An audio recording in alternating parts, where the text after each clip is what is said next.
So வெறுமையா இருக்கிறத பார்த்து மனம் தளராதீங்க. உங்க கையை விட்டு போனதை நினைச்சு சோர்ந்து போகாதீங்க.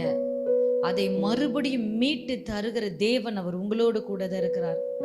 இந்த காலை வேளையில சொல்லுவோம், அவர் யாக்கோபின் மகிமையை திரும்பி வர பண்ணுகிறது போல இஸ்ரவேலின் மகிமையை அவர் திரும்பி வர பண்ணுவார். காலை வேளையில உங்க வாழ்க்கையின் மேல, உங்க ஐஸ்வர்யத்தின் மேல, உங்க ஆரோக்கியத்தின் மேல இந்த வார்த்தையை நீங்க யூஸ் பண்ணுங்க. ஆண்டவரே, என்னுடைய மகிமையை நீர் திரும்பி வர பண்ணுவீராக.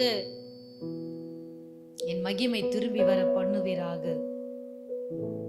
ஆண்டவரே, இந்த வார்த்தைகளை கேட்டுக்கொண்டிருக்கிற ஒவ்வொரு பிள்ளைகளுடைய வாழ்க்கையிலே அவர்கள் இழந்து போன சகல கன மகிமையை இந்த பிள்ளைகளுடைய வாழ்க்கையில நீர் உண்டு பண்ணும்படியாய் நாங்கள் ஜெபிக்கிறோம். இந்த வார்த்தைகளை கேட்ட ஒவ்வொருவரையும் இந்த வார்த்தைகளின்படியே கர்த்தர் ஆசீர்வதிப்பாராக.